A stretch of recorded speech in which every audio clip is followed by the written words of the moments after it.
Assalamu alaikum. Welcome to Names Virtual Academy and welcome to computer class. This is Abdul Ghaffar. अॼु जो असांजो जेको topic आहे उहो आहे मेमोरी यूनिट कंप्यूटर क्लास में।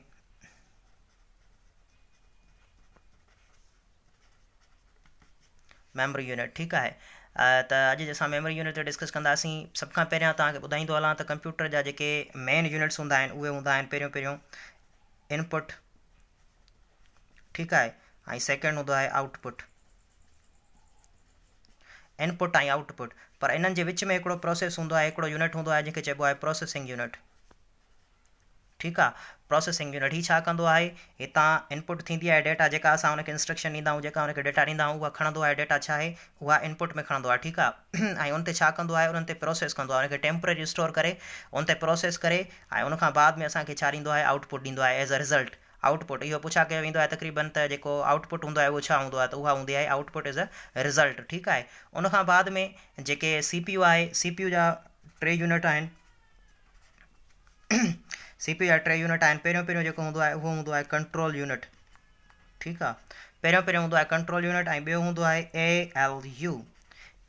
ए एल यू छा हूंदो आहे, इन जी जेका इन जो तक़रीबन पुछा कयो वेंदो आहे टेस्टुनि में, त इन जो जेको फुल फॉर्म आहे उहो छा आहे। ठीकु आहे, त इन जो फुल फॉर्म जेको आहे उहो आहे arithmetic logic unit, arithmetic and logic unit. ऐं उन जो टियों जेको यूनिट हूंदो आहे, जेको अॼु पंहिंजो टॉपिक ऑफ डिस्कशन आहे, मेमोरी यूनिट, उहो हूंदो आहे तमामु अहम आहे। जीअं त मेमोरी खां सवाइ हर शइ अधूरी आहे, पोइ चाहे खणी इंसान छो न हुजे, जेकॾहिं हुनजी मेमोरी लॉस थी वेंदी आहे त तव्हांखे ख़बर पइजी वेंदी आहे त उहो हर जेको आहे कमु पंहिंजा विसारे वेंदो आहे। ठीकु आहे, ऐं उनखां अलावा जेकॾहिं तव्हांजी मोबाइल जो ई एग्ज़ाम्पल वठिजे त उन में जेकॾहिं असांजी मेमोरी लॉस थी वेंदी आहे त असांजो सभु कुझु ख़तमु थींदो आहे। ठीकु आहे, उन में कंट्रोल यूनिट हूंदो आहे अर्थमेटिक लॉजिक, ऐं ॿियो आहे मेमोरी यूनिट।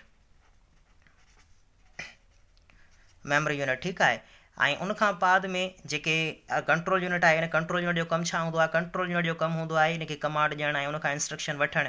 हीउ पाण प्रोसेस न कंदो आहे डेटा खे, कंट्रोल यूनिट पाण खे डेटा खे प्रोसेस न कंदो आहे, पर हीउ छा कंदो आहे, इंस्ट्रक्शन ॾींदो आहे हिननि यूनिट्स खे पंहिंजो त कमु करण जो। ठीकु आहे, अर्थमेटिक लॉजिक यूनिट छा हूंदो आहे, अर्थमेटिक लॉजिक यूनिट खे ॿिनि हिसनि में तक़सीम कयो आहे। हिकिड़ो हूंदो आहे अर्थमेटिक, ऐं ॿियो हूंदो आहे लॉजिक। ठीकु आहे, अर्थमेटिक छा हूंदो आहे, सभिनि खे ख़बर आहे, तव्हां मैथ सिखी आहे त बेसिक छा हूंदो आहे, एडिशन ऐं सब्ट्रैक्शन, मल्टीप्लेक्शन एंड डिवीजन, ही हूंदो आहे अर्थमेटिक।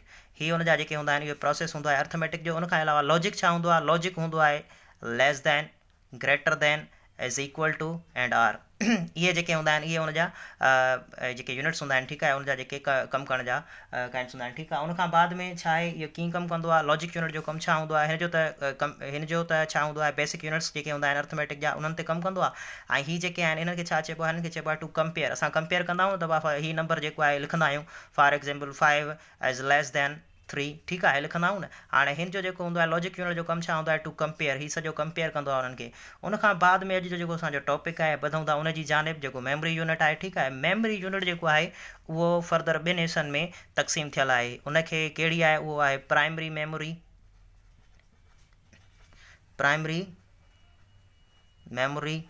ऐं बाद में आहे सेकेंडरी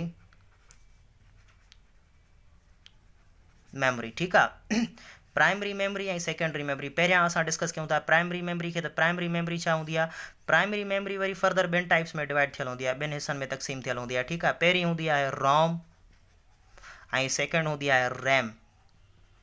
अच्छा, हिननि जी जेका तक़रीबन पुछा कयो वेंदो आहे त हिन जो फुल फॉर्म छा आहे। रोम असां चवंदा आहियूं रीड ऑनली मेमोरी, ऐं रैम चवंदा आहियूं असां रैंडम एक्सेस मेमोरी। ठीकु आहे, हीअ जेका रोम आहे, रोम इनखे वरी कुझु हिसनि में तक़सीम कयो वेंदो आहे। अच्छा, उनखां अलावा पहिरियां तव्हांखे ॿुधाईंदो हलां, हीअ तक़रीबन क्वेश्चन थींदो रहंदो आहे त उहा कहिड़ी मेमोरी आहे जेका ओॾीमहिल जंहिंमहिल मैन्युफैक्चर थींदो आहे कंप्यूटर, त ओॾीमहिल उनखे प्रोग्राम कयो वेंदो आहे। त जेका रोम आहे उहा प्रोग्राम कई वेंदी आहे at the time of manufacturing, जॾहिं मैन्युफैक्चर थींदो आहे कंप्यूटर तॾहिं। ऐं हीअ जेका हूंदी आहे परमानेंट स्टोर जी हूंदी आहे, and ROM can not be change. ठीकु आहे, इहो यादि रखिणो आहे। उनखां अलावा पोइ जेका रैम हूंदी आहे, रैम ही हूंदी आहे वॉलेटाइल मेमोरी, ऐं हीअ जेका रोम हूंदी आहे इहा नॉन वॉलेटाइल मेमोरी हूंदी आहे। अच्छा, हाणे वॉलेटाइल ऐं नॉन वॉलेटाइल में फ़र्क़ु कहिड़ो आहे। वॉलेटाइल जेका हूंदी आहे उहा हूंदी आहे मतिलबु हिनखे असां इवापोरेट चवंदा आहियूं। ठीकु आहे, ॿुधो अथव, साइंस में पढ़ियो हूंदो आहे, जेके गैसिस में तब्दील थी वेंदा आहिनि जॾहिं सनलाइट पवंदी आहे ओशन्स ते। ठीकु आहे, त हीअ माना जेका वॉलेटाइल हूंदी आहे इहा रेज़ थी वेंदी आहे मेमोरी जॾहिं तव्हां कंप्यूटर रीस्टोर कंदा हो न रीस्टार्ट कंदा हो जॾहिं कंप्यूटर जेकॾहिं तव्हांजो हले थो पियो उन में जेके तव्हां प्रोसेस कयो था पिया जेके तव्हां जंहिं बि एप्लीकेशन ते कमु कयो था पिया जेकॾहिं तव्हां उनखे रीस्टार्ट कंदो या जेकॾहिं बिजली झटको ॾिए थी ऐं लाइट बंदि थी वञे त पोइ तव्हां जंहिं एप्लीकेशन ते कमु कंदा हूंदो जेकॾहिं उहा सेव न थियल हूंदी त उहा हली वेंदी उहा उॾरी वेंदी इहा छा हूंदी आहे इहा हूंदी आहे वॉलेटाइल मेमोरी ऐं नॉन वॉलेटाइल जेका मेमोरी हूंदी आहे नॉन वॉलेटाइल छा हूंदी आहे उहा परमानेंट स्टोर थियल हूंदी आहे ऐं उहा जेको आहे इरेज़ न थींदी आहे ठीकु आहे उनखां बाद में छा आहे हिन जेका रैम आहे इनखे रैम खे फर्दर ॿिनि रोम खे ऐं रैम खे वरी कुझु हिसनि में तक़सीम कयो वियो आहे डिवाइड कयो वियो आहे ठीकु आहे रोम जेका आहे उनखे टिनि हिसनि में तक़सीम कयो आहे हिकिड़ो आहे प्रोम ठीकु आहे ऐं उनखां पोइ आहे ॿियो प्रोम खां बाद में आहे ई प्रोम ठीकु आहे ऐं उनखां पोइ आहे प्रोम ई प्रोम ऐं वरी ॿियो थर्ड आहे उहो आहे डबल ई प्रोम ठीकु आहे हीअ जेको आहे डबल ई प्रोम इनखे तक़रीबन हीअं बि लिखियो वेंदो अथव ई स्क्वायर प्रोम ठीकु आहे इहो बि यादि करे छॾिजो इनखे ईअं बि लिखियो वेंदो आहे ई स्क्वायर प्रोम ठीकु आहे ऐं उनखां बाद में हिननि जा कम छा हूंदा आहिनि ऐं हीअ कहिड़ा टाइप्स जा कहिड़ी टाइप जा हूंदा आहिनि मेमोरी हूंदी आहे ठीकु आहे रोम जेको आहे जीअं तव्हांखे ॿुधाए छॾियो आहे त हीअ परमानेंट स्टोर थींदी आहे मेमोरी परमानेंट स्टोर हूंदी आहे ऐं हिन मां जेका डेटा हिन में स्टोर थींदी आहे अच्छा हिन में छा हूंदो आहे हिन में प्रोग्राम थियल हूंदो आहे कंप्यूटर फॉर एग्ज़ाम्पल जेके कंप्यूटर जा इंस्ट्रक्शन हूंदा आहिनि त कीअं कंप्यूटर खे हलणो आहे ठीकु आहे उहे हिन में प्रोग्राम थियल हूंदा आहिनि उनखां पोइ जेका प्रोग्रामेबल हिन जी जेका फुल फॉर्म आहे उहा आहे programmable read only memory programmable read only memory ऐं हीअ जेका हूंदी आहे इहा वंस हिनखे असां चवंदा आहियूं वंस ठीकु आहे माना इहा हिकिड़ो दफ़ो प्रोग्राम थींदी आहे हीअ it can not B changed ठीकु आहे हीअ पहिरियां दफ़ा हिकिड़ो दफ़ो ऐं ॿीहर हिनखे प्रोग्राम न करे सघिबो आहे हीअ वंस सिर्फ़ु हिकिड़ो दफ़ो प्रोग्राम थींदी आहे ऐं हीअ जेका हूंदी आहे ॿी जेका ई प्रोम जंहिंखे चइबो आहे हिन जी हिन जो जेको फुल फॉर्म आहे उहो आहे erasable programmable read only memory माना हीअ छा आहे हीअ वरी ट्वाइस ही ॿ मरतबा माना प्रोग्राम थी सघंदी आहे ऐं इरेज़ थी सघंदी आहे ऐं प्रोग्राम थी सघंदी आहे उनखां पोइ आहे electrically erasable programmable read only memory electrically erasable programmable read only memory electrically erasable programmable read only memory जेका आहे इहा मैनी टाइम्स इनखे केतिरा बि टाइम्स जेको आहे प्रोग्रामर चाहे उनखे तब्दील करे सघे थो उनखे ॿीहर प्रोग्राम में आणे सघे थो ठीकु आहे उनखां बाद में असांजो जेको आहे हीअ आहे प्राइमरी मेमोरी जेका आहे उहो रैम जेका आहे रोम जो असांजो ही डिस्कशन थी वियो हीअ जेके रोम जा अञा हिन जा कुझु फर्दर आहिनि ॿिया बि पार्ट्स पर उनखे डीपली नथा वठूं छो जो इहो तमामु वधीक लेंदी थी वेंदो ऐं तव्हांखे सम्झ में न ईंदो जेको TST ऐं JESC जो टारगेट आहे उन में ही ईंदो सिर्फ़ु जेकॾहिं तव्हां हिननि ते फोकस कयो था तव्हांजो बाक़ाइदा 110% चांसिस हूंदा तव्हां उहो पोर्शन कंप्यूटर जो क्लियर कंदो ठीकु आहे उनखां पोइ आहे रैम खे डिस्कस कयूं था रैम जेका आहे उहा फर्दर ॿिनि टाइप्स में डिवाइड थियल हूंदी आहे ठीकु आहे हिकिड़ो आहे असांजो उनखे असां चवंदा आहियूं ड्रैम DRAM ठीकु आहे ड्रैम ऐं ॿियो हूंदो आहे SRAM SRAM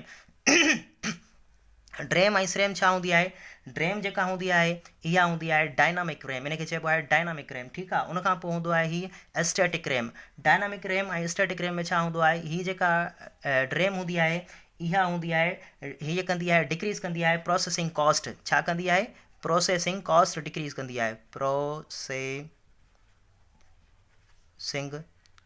प्रोसेसिंग कॉस्ट खे डिक्रीज़ कंदी आहे उनखां बाद में ही जेका स्टैटिक रैम हूंदी आहे इहा छा कंदी आहे इहा वरी डिक्रीज़ कंदी आहे प्रोसेसिंग टाइम खे हीअ प्रोसेसिंग टाइम खे डिक्रीज़ कंदी आहे हाणे हिनखे प्रोसेसिंग कॉस्ट खे छाजे लाइ था चऊं असां ड्रैम जेका आहे हीअ जेका आहे इहा चीप आहे माना सस्ती आहे ठीकु आहे बाक़ी जेका स्टैटिक रैम आहे इहा वधीक आहे फास्टेस्ट बि आहे हीअ फास्टेस्ट उनखां अलावा तव्हांखे ॿुधाईंदो हलां हिकिड़ी असां वटि मेमोरी हूंदी आहे जंहिंखे चइबो आहे कैश मेमोरी सभिनि खां फास्टेस्ट कंप्यूटर में हूंदी अथव मेमोरी ठीकु आहे उहा तव्हांजे मोबाइल में बि हूंदी आहे जेका स्टोर थींदी आहे कैश मेमोरी ठीकु आहे इहा छा हूंदी आहे इहा फास्टेस्ट मेमोरी हूंदी आहे तमामु उनखां पोइ जेका हीअ आहे ड्रैम ते असां चयोसीं इहा छा हूंदी आहे प्रोसेसिंग कॉस्ट डिक्रीज़ कंदी आहे ठीकु आहे छा कंदी आहे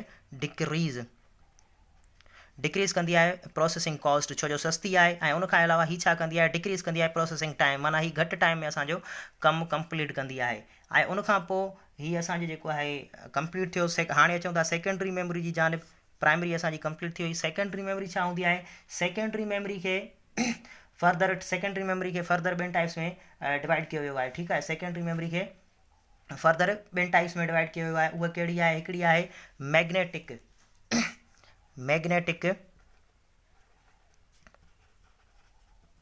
मैग्नेटिक स्टोरेज ठीकु आहे ऐं ॿी कहिड़ी आहे ॿी आहे हिकिड़ी आहे मैग्नेटिक स्टोरेज ऐं ॿी आहे असांजी ऑप्टिकल स्टोरेज।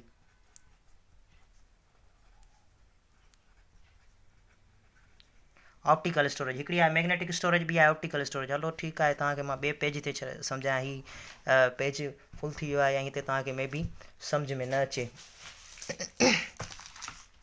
ठीकु आहे, हाणे जेका असांजी सेकेंडरी मेमरी आहे,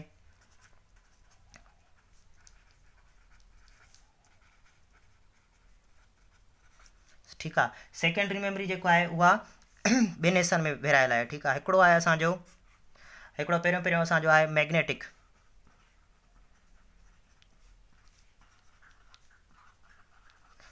स्टोरेज ऐं ॿियो आहे असांजो ऑप्टिकल स्टोरेज। हिकिड़ो आहे मैग्नेटिक स्टोरेज, ॿियो हूंदो आहे ऑप्टिकल स्टोरेज। मैग्नेटिक स्टोरेज ऐं ऑप्टिकल स्टोरेज, जेका मैग्नेटिक स्टोरेज आहे उनखे फर्दर ॿिनि हिसनि में अञा विरहायो वियो आहे। ठीकु आहे, उनखे फर्दर ॿिनि हिसनि में विरहायो वियो आहे। उहो आहे मैग्नेटिक डिस्क, मैग्नेटिक डिस्क। ठीकु आहे, ऐं ॿियो आहे मैग्नेटिक डिस्क ऐं ॿियो आहे मैग्नेटिक टेप, मैग्नेटिक टेप। ठीकु आहे, हाणे मैग्नेटिक टेप ऐं मैग्नेटिक डिस्क छा आहे? हीअ जेका मैग्नेटिक डिस्क हूंदी आहे इहा हूंदी आहे ॿिनि टाइप जी, हिकिड़ी हूंदी आहे HDD ऐं ॿी हूंदी आहे FDD। अच्छा, HDD ऐं FDD छा हूंदी आहे? HDD ही जेका हूंदी आहे it can store the large amount of data. ही जेका हूंदी आहे उहा लार्ज अमाउंट स्टोर करे सघंदी आहे, हिन जी माना आहे हार्ड डिस्क। ठीकु आहे, हाणे सम्झी विया हूंदो तव्हां, छो जो ईज़ी वर्ड यूज़ थींदो आहे हार्ड डिस्क। ठीकु आहे, उनखां बाद में आहे FDD छा आहे? इनखे चइबो आहे floppy disk drive, floppy disk drive, ऐं हिनखे समटाइम्स SDD बि चयो वेंदो आहे, माना स्मॉल डिस्क ड्राइव, छो जो ही लो अमाउंट ऑफ स्टोरेज करे सघंदी आहे। ठीकु आहे, हिन में वधीक सलाहियत न हूंदी आहे त ही तमामु घणी स्टोरेज करे सघे। ठीकु आहे, हिन जी जेका आहे बसि वधीक न पुछा कयो वेंदो आहे, ही जेका हार्ड डिस्क आहे उहा स्टोरेज कंदी आहे, छा कंदी आहे स्टोरेज? सिर्फ़ु लार्ज अमाउंट डेटा स्टोर कंदी आहे। ठीकु आहे, उनखां अलावा ही FDD जेको आहे इहा सिर्फ़ु लो अमाउंट स्टोरेज कंदी आहे। उनखां बाद में आहे असांजो मैग्नेटिक टेप। मैग्नेटिक टेप जेका हूंदी आहे, पहिरियां फ्लॉपी खे ॾिसो त फ्लॉपी जेको आहे तक़रीबन जेके सुवाल ईंदा रहंदा आहिनि उहे ॿुधाईंदो हलां तव्हांखे, त फ्लॉपी जी जेका साइज़ हूंदी आहे उहा साइज़ हूंदी आहे, जर्नल जेका साइज़ हूंदी आहे 3.5 इंच। ठीकु आहे, 3.5 इंच। ऐं उनखां अलावा हिन जी मेमरी घणी हूंदी आहे? उहा हूंदी आहे 1.44 MB। ठीकु आहे, 1.44 MB हिन जी जेका हूंदी आहे उहा मेमरी हूंदी आहे। ऐं मैग्नेटिक टेप जेका हूंदी आहे, मैग्नेटिक टेप खे जॾहिं डिस्कस कयूं त मैग्नेटिक टेप अॼु जी जेका न्यू जनरेशन आहे मे बी उनखे ख़बर न हुजे, हीअ मैग्नेटिक टेप हूंदी हुई नंढे लाइ, असां बि इस्तेमालु कई हुई, ॾिठी हूंदी। जेकॾहिं तव्हां मूं वांगुरु पोड़ा हुजे त तव्हांखे ख़बर हूंदी त हिकिड़ी कैस्ट हूंदी, हिकिड़ी टेप रिकॉर्डर हूंदो जंहिंखे असां चवंदा हुआसीं, उन में हिकिड़ी डिस्क पवंदी, कैस्ट पवंदी। ठीकु आहे, उहा हिन टाइप जी हूंदी। उन में छा हूंदो हुयो? उन में हिकिड़ी टेप हूंदी जेका ब्लैक टाइप जी हूंदी। ठीकु आहे, ऐं इहा उहे ई ॼाणे सघनि था जेके 80-90 जा आहिनि। ठीकु आहे, पैदाइश आहिनि। ऐं हिन में छा हूंदो हुयो? हाणे त हज़ारनि जी तादाद में जेके गाना आहिनि उहे तव्हांजे मोबाइल में स्टोरेज थियल आहिनि, पर जेके हीअ हूंदी हुई टेप रिकॉर्डर हूंदो, हिन में छा थींदो? हिन में जेकॾहिं वरी रिवर्स जो ऑप्शन न हूंदो त पोइ तव्हांखे वरी पेन सां हिनखे फेराइणो पवंदो। ठीकु आहे, हीअ हूंदी हुई मैग्नेटिक टेप। ठीकु आहे, उनखां पोइ मैग्नेटिक टेप थी वियो। हाणे आहे ऑप्टिकल स्टोरेज, हीअ स्टोरेज कंप्लीट थी वई। उनखां बाद में आहे ऑप्टिकल स्टोरेज। ऑप्टिकल स्टोरेज छा हूंदी आहे?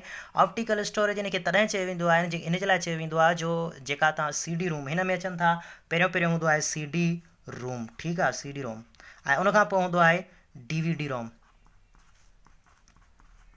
CD रोम, DVD रोम, ऐं उनखां पोइ ॿियो हूंदो आहे CD, ठीकु आहे, CD+RW रोम। हाणे हिन जी माना छा हूंदी आहे ॿुधायां थो तव्हांखे। ठीकु आहे, उनखां पोइ हूंदो आहे DVD+RW रोम। हाणे CD रूम जेको हूंदो आहे इहो त इन में सॼी स्टोर थियल हूंदी आहे डेटा। ठीकु आहे, ऐं हीअ बि जेको हूंदो आहे DVD, हिन में बि डेटा डिस्क में स्टोर थियल हूंदी आहे।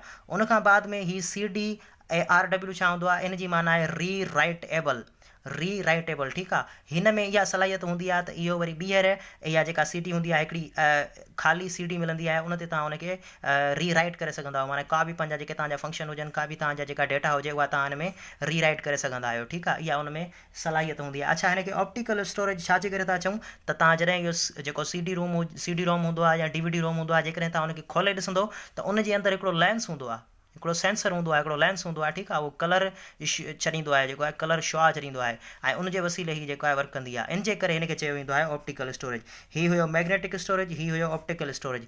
ठीकु आहे, उमेदु कजे थी त अॼु जो जेको टॉपिक हुयो मोस्ट इंट्रस्टिंग ऐं मोस्ट बर्निंग टॉपिक हुयो, ऐं उमेदु कजे थी त ही तव्हांखे सम्झ में आयो हूंदो।